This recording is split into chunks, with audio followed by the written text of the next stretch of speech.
Thank you very much, Theo, Richard, Tobiloba, Victor, and of course, not forgetting our Professor Dominic. So now we'll move on to the next panel, which is the Inclusive Employment Panel. Inclusive Employment Panel. We'll have Lizzie, Ronald, Wakene, and Doreen. So Edgar, Makona will take over and moderate this panel. Lizzie, Kiama is part of it. Ronald, Kasule, Wakene, who's an advocate, educator, and researcher on disability rights in Ethiopia, is also part of it. And so is Doreen, Chizyuka, an inclusive WASH coordinator, World Vision, Zambia. So 4 countries or 5 represented in this particular panel. So over to you.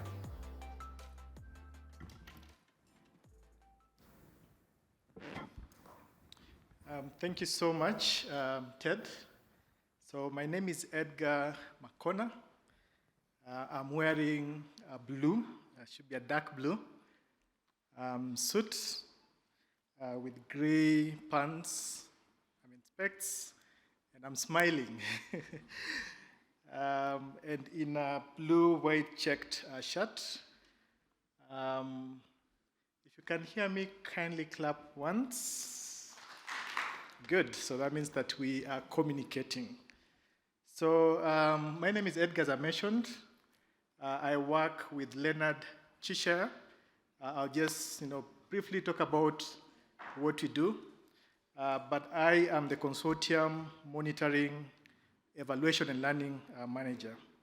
So let me also say that it's a great honor to be here, to be part of this discussion, sharing insights, contributing towards pushing the agenda of inclusive Africa moving forward.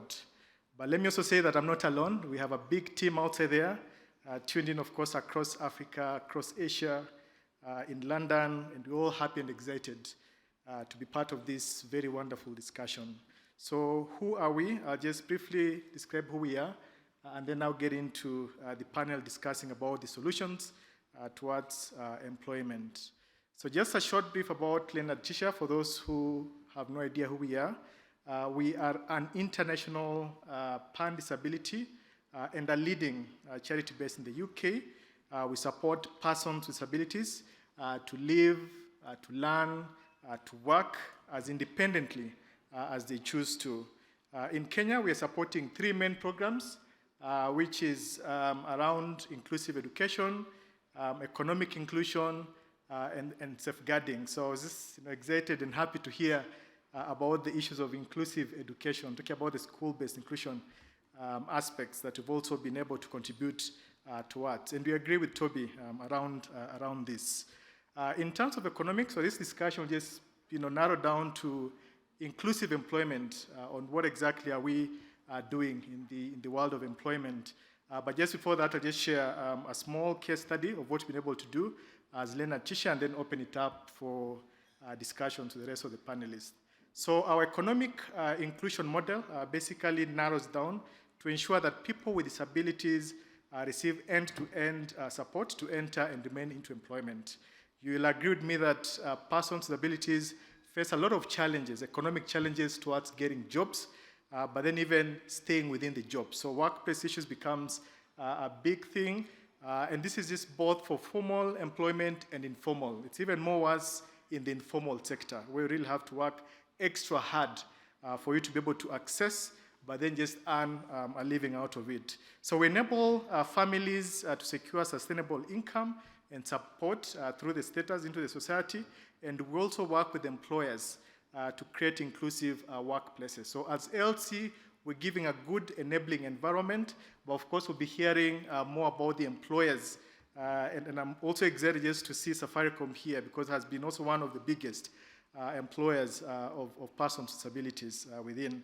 So our core elements in terms of employment or inclusive employment are around the issues of career, work readiness, and entrepreneurship. We do a lot of capacity building on safeguarding, what we call the GESI, the gender and social inclusion, because there's an element of gender as well, or the intersectionality between gender and disability. We work around referral and provision of assistive devices. and reasonable accommodation, and support employers with advice, guidance, and training. So I'll just share a very, oh, sorry, I thought we were moving together. Oh, so sorry, I had forgotten about this. So this is our LC. This is how we're based. We have a map on the top right side, which shows the areas that we're covering. We have Africa, we have Asia. In Africa, we're spread across. And as I mentioned, of course, economic inclusion bit is there. So I was there. Sorry about that. I did notice that it's not moving. So we have done a pilot study that I'll just briefly share about it. And this is a very good bridge because we're just coming in from the inclusive education. We're now talking about employment, and we have an element of skilling that this pilot actually looked into, which is very critical. So in collaboration with Accenture is a global tech, and now we're talking about technology issues within this conference, which is very great, and this discussion is very timely as well. So in collaboration with Accenture, we are testing, or we have been testing a hypothesis that learning exchange, which is a concept, does improve employment outcomes for young people, especially young people with disabilities in Kenya. So the LX, it's a program, a very flexible online and offline program that was initially developed in 2014 that helps learners build knowledge and skills, because skills is very critical in terms of employment. And the program has upskilled more than 31,000 learners across. The pilot explores inclusive approaches and want to make learning more inclusive. In terms of relevance, the discussions and the learnings around this are very critical to help shape the discussions with the Ministry of Education, but then also Ministry of Labor in terms of embedding some of these concepts within the TVET curriculum. And Accenture's ambition is to deliver a significant scale to support employment opportunities of young people around the world. So we have a pilot in Kenya, we do have one in India. I'm also excited to see St. Savers here that also took the same pilot and just making sure that the young people with disabilities are able to access employment through skilling. So we went out, got 240 learners or students across 2 learning institutions. These were aged 21 and 25 years of age, and they were final year students within their learning setups. 50% of them, meaning 120 of them, were learners with disability. So we split the 240 into 4 cohorts. So one cohort was a baseline, the one that we'll just be using to test against, and group B, C, and D was more of just a control, an interventional one, where we had a group accessing the LX or that program through a desktop, one through mobile. Now we're talking about technology here. And the other one was the fourth group, was accessing desktop but using a coach. So moving forward, the design, as I mentioned, these were 2 TVETs institutions. TVETs are more, they're very good in terms of skilling resources. So we had 2, one based in urban, which is a mainstream TVET, and we had another one based in the rural parts of Kenya called Sikri, which is an SNE TVET. And we looked at 2 main categories of courses. There was a big one on career planning and job search. The other one was around optional courses.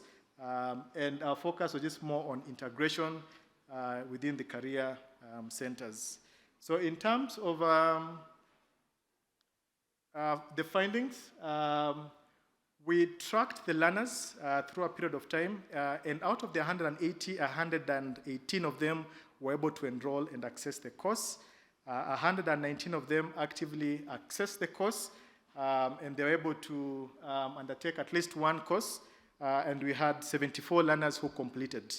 I think for those of us who've done e-learning or who have an interest in learning, the retention rates are normally low. But I think here we had very great interest because this was skilling interventions. So in terms of the 3 top most popular courses, we realized that A number of them actually mentioned career planning, resume writing, and job seeker learning to be very critical in their line of duties. In terms of course, performance and time taken, 85, most of the learners actually had an average test score of about 85%, with 10, 11 minutes taking per course. This is a very critical one, and it's very even relevant to us here. A number of learners with disabilities were able to complete and did very well compared to their colleagues in the mainstream TVET. We have verbatims there. A number of them said the learners were able to have self-confidence in terms of even ending up getting into employment, improve their employment skills, securing interviews, and ended up getting jobs across board. So in conclusion, the feedback that we have so far is very great. What is saying that the feedback on the learning exchange has been very positive. Youth and youth disabilities have performed extremely well. The TVET model, where it's a hub for skilling resources, has been very critical in terms of providing a pathways towards getting into the employment market. And the last slide there, we are recommending, of course, based on this evidence that we have, that we need to allow more time to market the program, market the product, and be able to maximize on the enrollment, because it's working. A number of young people are able to get self-confidence and get into the job market. Strengthen the capacities of career centers, and then deeper integration into the journey through employment. In terms of training plan and course selection, we're also recommending that it's good also for us to assess the relevance of the courses and then allow flexibility for learners to select what we call the both core and optional courses. So this is just a preamble, discussions around what we've been able to do as LC in terms of having an enabling environment towards having young people, especially young people with disabilities, being able to join the labor force, the labor market. So at this point, I know time is far much spent, but then I'll allow the panelists to share their thoughts and reflections as well as their stories with us on inclusive employment. Thank you. Thank you so much. So we'll start. I don't know whether Lizzie, you have the devices that they make, we buy them as World Vision because we do not have a pool of fund for alms giving, for lack of a better word, or for donation to people with disabilities in our rural communities. And so when we gather a conglomeration of persons with disability, have them trained, whether male or female, we get them trained in sanitation, marketing. After the things are done, the assistive devices are done, we get to buy them and distribute them for those who need them. But in cases where we are not able to do that, we have also done an awareness where people with disabilities are able to do other income generating activities and be able to buy those assistive devices. Thank you. Thank you so much, Doreen. So let's appreciate her. Just before we move to, thank you so much. So just before we move to Advocate, you have mentioned that your focus is also in the rural areas. And you know that Africa, across Africa, it's largely agriculture. And I think also that's an avenue for employment, using agriculture produce. So what has been experienced around agro related employment opportunities, and how has also the climate issues been able to affect that as a model? Thank you. So World Vision has several sectors that we're working in, and we are also working in the agriculture sector. So we have indeed employed farmers at a local level. We have models that we call, to answer to the climate change, what we call farming God's way. These are ways that we are using in order to respond to the climate change. We also have a model called Empowered Worldview, where we get people, both those that have disabilities and those that do not have, to view the world with a certain positive perspective. Thank you so much, Doreen. So let's again appreciate her once more. So we'll now move on to Dagnachew. I hope I spell it well, pronounce it well. Wakene, who is an advocate, who is also an educator and researcher based in Ethiopia and working with a researcher on disability rights. Karibu sana, Dagna. Thank you, sir. I have a presentation, if it's ready. Are the slides ready? Apologies, it's not ready. Okay, so that's fine. So the question that I will try to answer is why employment of persons with disabilities should be a priority for employers. Before I go to that, I would like to do the usual, and that is describing myself. It's not an easy task. I'm a polio survivor.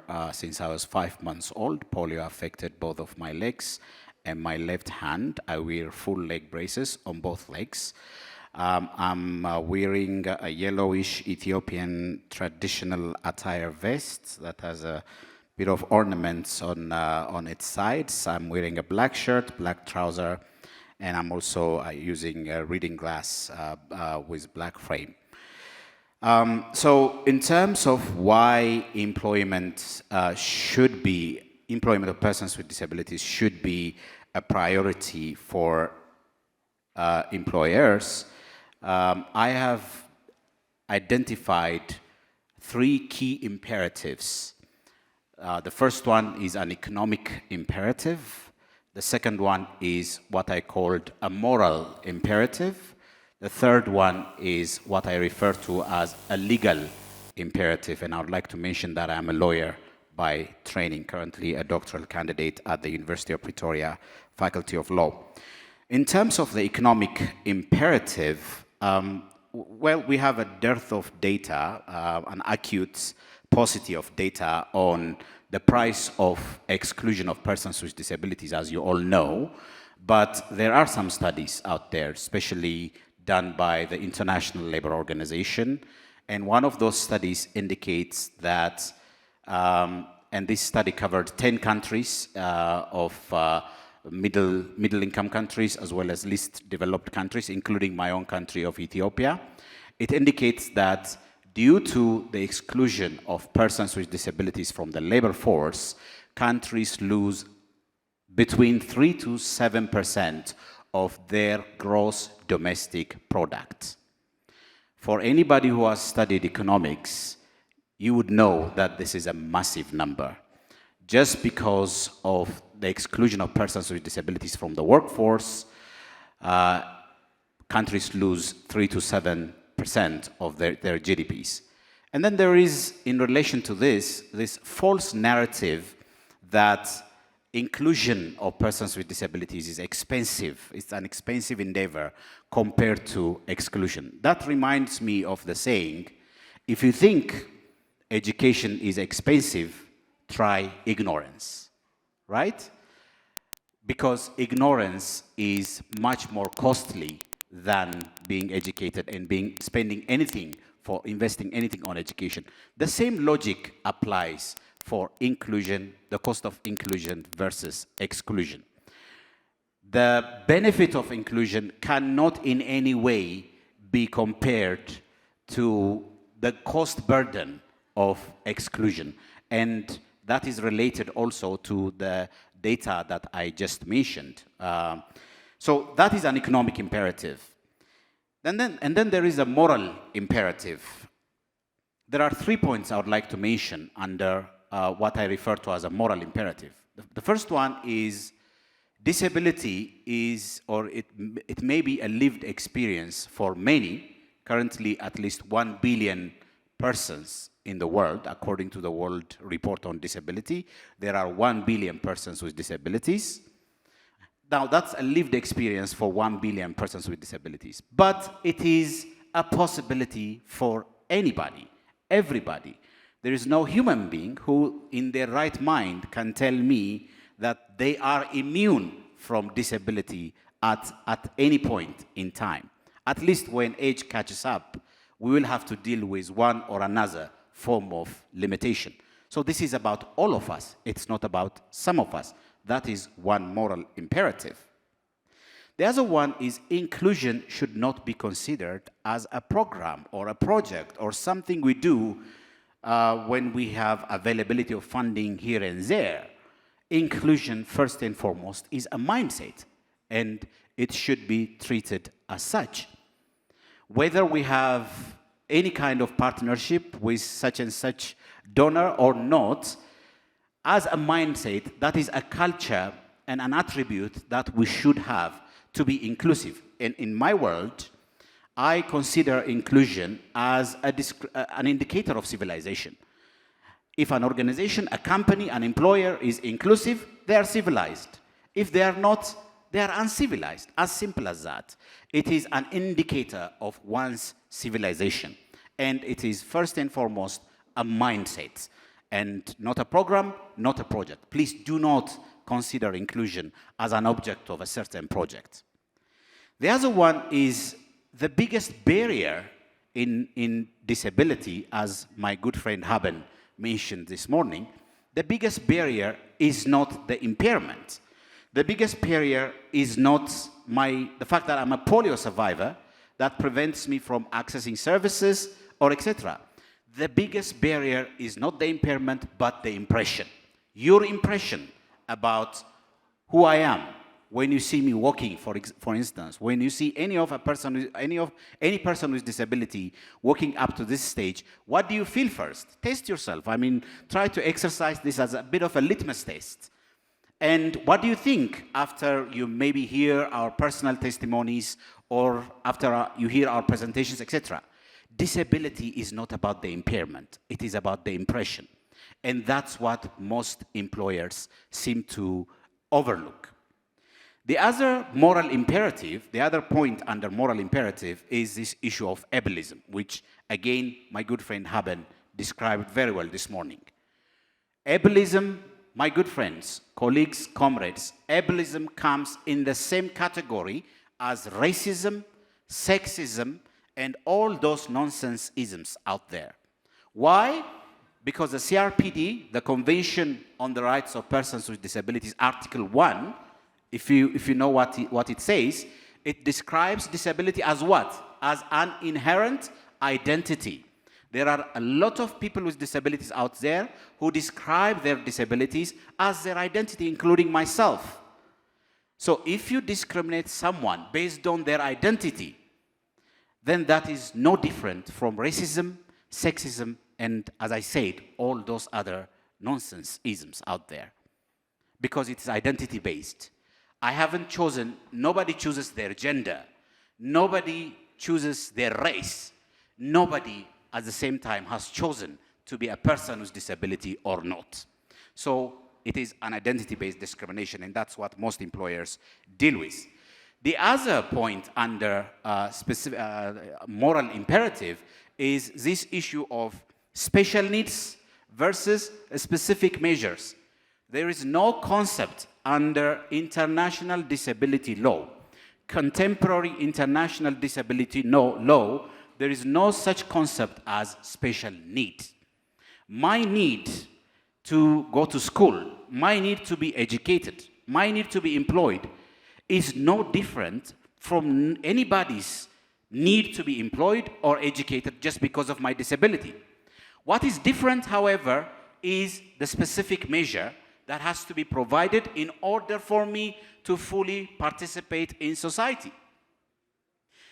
If, for instance, some of you who don't speak German, this is an example, go to Germany, it doesn't mean that you have a special need to communicate with the German society, but you will have a specific need, a specific measure should be fulfilled for you in order for you to fully interact with that society. What is that specific measure? In the case of communication, translation. An interpreter should be provided for you in order for you to fully participate, to fully interact. Does that mean you have a special need to communicate? Not at all. By the same logic, there is no such thing as a special need. Special need, but as a concept, focuses on individualizing disability, focuses on identifying the solution or trying to identify the solution at the wrong place, which is in the person. So we have specific measures, but no special need whatsoever. In international disability rights jurisprudence, you won't find the term special needs. Of course, I know there are a number of organizations, including non-governmental organizations, organizations of persons with disabilities, who are still adopting the term special need. But there is nothing as wrong as considering a person with disability as a person with special need. The issue is in the environment. The problem is in the environment, and that's where the solution comes. There is nothing special about a person with disability. So these are the moral imperative. And finally, and I'm done, sir, there is a legal imperative. And as a lawyer, if I don't mention the legal imperative of why employers should focus on employing persons with disabilities, it would be wrong. In terms of legal imperatives, you would find that when persons with disabilities compete for certain jobs, for example, they happen to score excellent grades in written assessments, etc.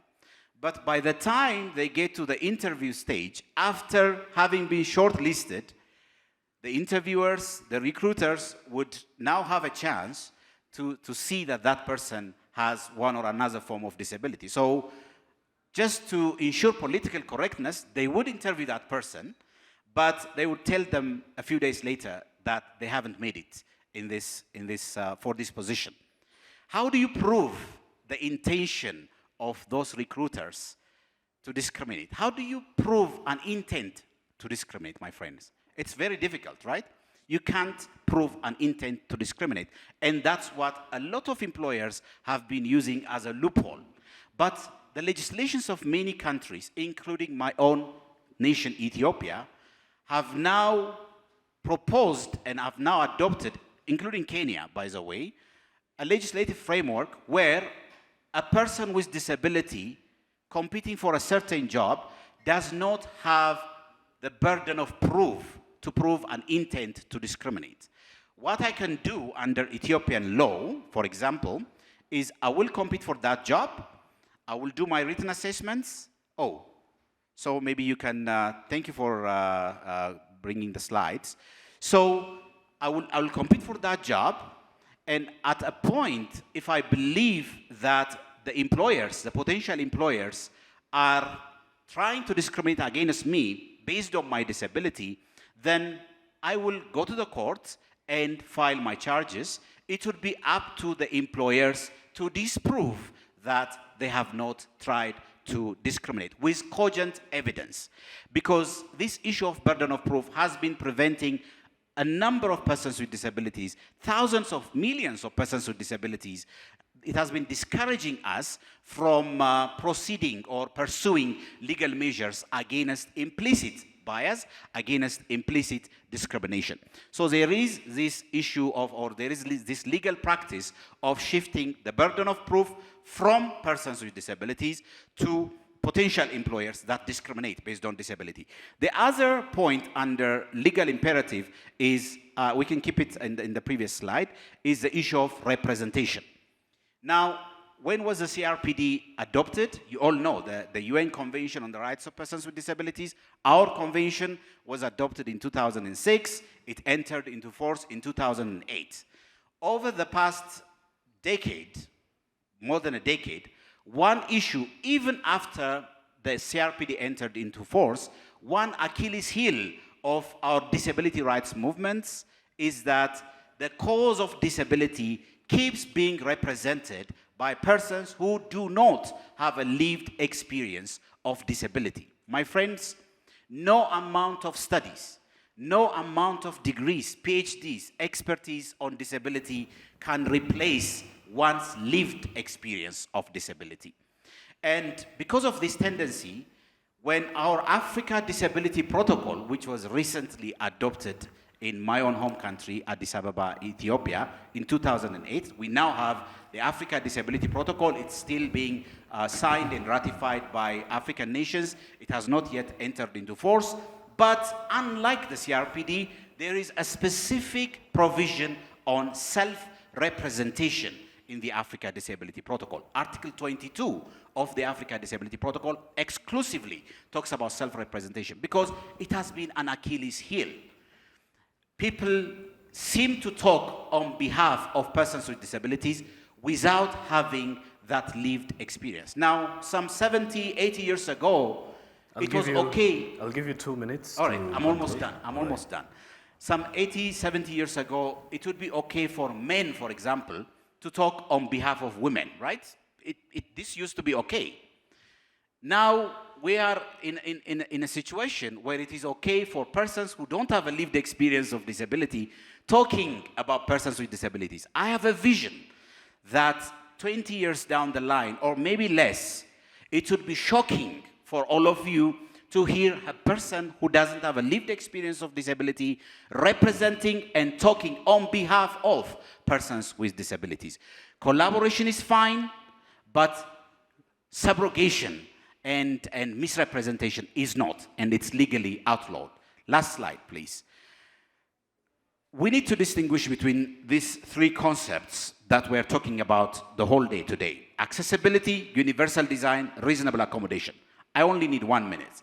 Accessibility is what we call in legal terminology an ex tunc obligation. It is an obligation that should be there from the very beginning.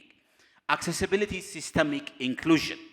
What differentiates accessibility from reasonable accommodation is that reasonable accommodation is an ex nunc obligation, meaning that it gets invoked depending on the kinds of disabilities that you happen to have, for example, in your workplace, etc. It is done on a case-by-case basis. It is individualized, whereas accessibility is not. For example, ergonomics, making your workplace accessible for all, making the workplace fit for persons with disabilities instead of the other way around, making the workers fit the workplace. That is an issue of accessibility, whereas reasonable accommodation is something that you do on a case-by-case basis. Can I have the last slide? I challenge all of you, colleagues, ladies and gentlemen, to adopt this slogan as your organization's slogan, or this hashtag as a campaign hashtag. Say no to ableism. That is the source of all evil when it comes to disability-based discrimination. I thank you. All right, we'll end it at that.